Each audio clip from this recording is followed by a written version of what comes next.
đôi chân này chia đam thả bờ con prosray na mà đai ở bốc bầm toàn miên sở thia bầm toàn miên xây lẹ bầm toàn miên chạ kẹ bầm toàn miên bành nhá đất non mà đai ở bốc ao miên sal miên sở thia miên chạ kẹ miên bành nhá lang cồn nâng hai đợt cái hai thà sòng côn na nhổm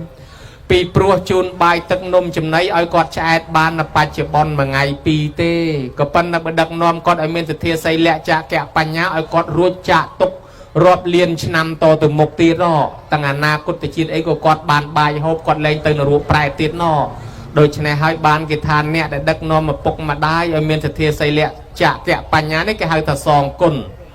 nè để đất nó mà bốc mà đai ở miền thực thiên xây lẹ chạ kẹ pan nhá nắng sòng cồn nắng cứ đất nó tam biệp ná cứ đòi xá ca thưa bón cắt từ nhu chìm ranไปจน chun quạt nâng ai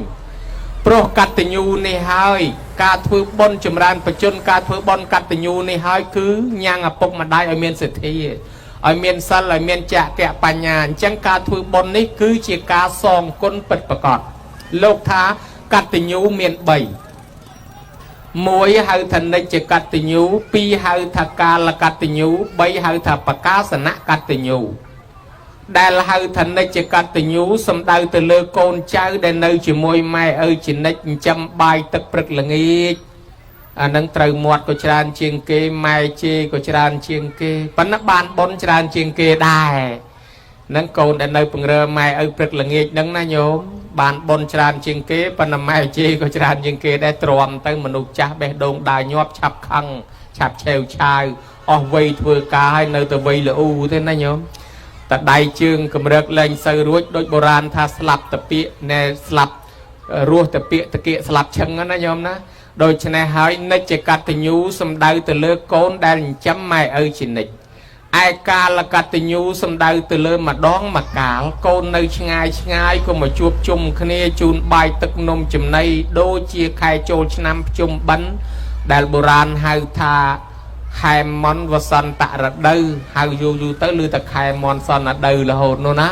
ខែមន្តរដូវនិងវសន្តរដូវខែក្តៅខែត្រជាក់ខែចូលឆ្នាំខែភ្ជុំបិណ្ឌនាំបងប្អូនមកជូនបាយទឹកនំចំណីសពុតសាវអាវស្បៃបច្ច័យលុយកប្រកាសដល់ឪពុកម្ដាយនេះហៅថាកាលកតញ្ញូឯបកាសនកតញ្ញូដាក់មេក្រូប្រកាស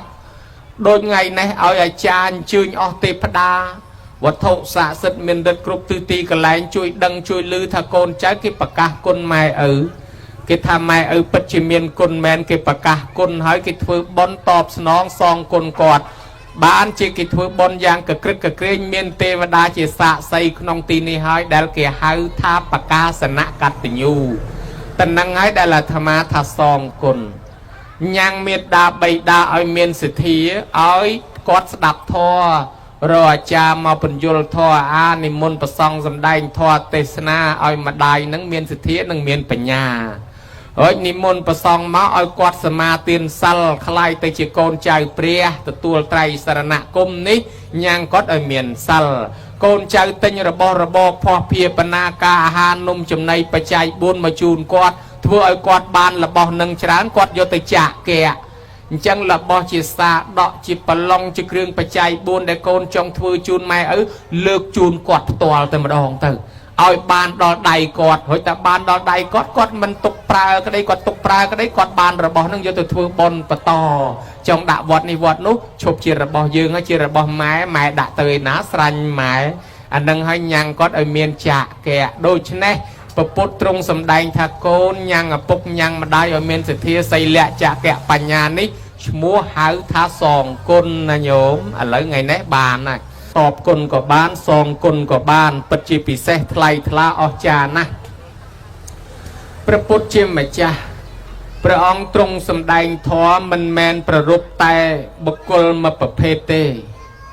ព្រះអង្គប្រមាលមើលនិស័យសពបែបយ៉ាងទាំងអស់ឲ្យតែសត្វណាមាននិស័យជាមួយព្រះអង្គអ្នកខ្លះជាប់រវល់កិច្ចការងារធ្វើស្រែធ្វើចម្ការឬក៏ជាប់មុខរបរចិញ្ចឹមកូនចិញ្ចឹមចៅព្រះអង្គសម្ដែងតាមបែបអ្នកគ្រប់គ្រងផ្ទះហើយអ្នកខ្លះទៀតអាចរក្សាសិល5ចាំសិល8បានព្រះអង្គសម្ដែងតាមបែបអ្នករក្សាសិលហើយអ្នកខ្លះអាចសាងភ្នោះបាន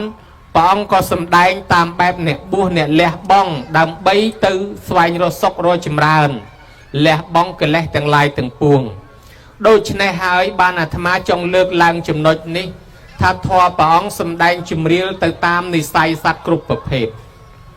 ដើម្បីរស់នៅជាគរាវាសដូចញោមញាតបាននៅសេចក្តីសុខចម្រុងចម្រើននោះព្រះពុទ្ធជាម្ចាស់ព្រះអង្គទ្រង់ត្រាស់សេចក្តីសុខរបស់ក្រហោះអ្នកដែលនៅគ្រប់គ្រងផ្ទះសម័យនោះឯងកហបតីទាំងឡាយចូលទទួលសួរព្រះអង្គថាបបិទ្ធព្រះអង្គដ៏ចម្រើនហើយសេចក្តីសុខរបស់ក្រហោះអ្នកដែលនៅគ្រប់គ្រងផ្ទះសម្បែងបច្ច័យទៅមានប្រមាណទៅព្រះអង្គព្រះសម្មាសម្ពុទ្ធទ្រង់ត្រាស់សម្ដែងថាចត្តារិមានិកហបតយោគិសុខានិអដ្ឋិសុខੰភោគៈសុខੰអននៈសុខੰអនវិជ្ជៈសុខੰថាសេចក្តីសុខរបស់ក្រហោះអ្នកដែលនៅគ្រប់គ្រងផ្ទះសម្បែងចែកទៅមាន4ទី1អដ្ឋិសុខពីព្រោះមានទ្រព្យសម្បត្តិតក្រទ្រព្យសម្បត្តិហើយវាអត់អីចាយទេសម័យសពថ្ងៃទៅផ្សារអត់លុយអត់កើតទី2បរិភោគៈសុខទី2នេះព្រោះបានចាយទ្រព្យបើមានទ្រព្យសម្បត្តិហើយរិះធម្មនានចាយក៏អត់បានសុខដែរដេកឆ្លោះគ្នាទៅរឿងទ្រព្យហ្នឹងហើយទី3អនៈអ្នកសុខនេះឯងក៏ព្រោះតែមិនជាពាក់បំណុលគេតែមិនជាពាក់បំណុលគេសុខហើយបើគេតាមទាឡើងលវិញមុខអត់សុខទេសុខទី4អនវិជ្ជៈសុខពីព្រោះការងារប្រះចាក់ទុកទោសអត់មានបលិសដេញចាប់ហើយបើយើងធ្វើការងារណាដែលត្រឹមត្រូវអត់មានភ័យអានឹងសុខសប្បាយហើយ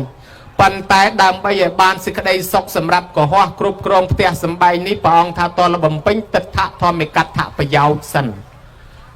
ទិដ្ឋធម្មិកដ្ឋប្រយោជន៍ឃើញផ្ទាល់ភ្នែកមានទី1ហៅថាឧទ្ធានសម្បទាមាន4យ៉ាងណាញោមណា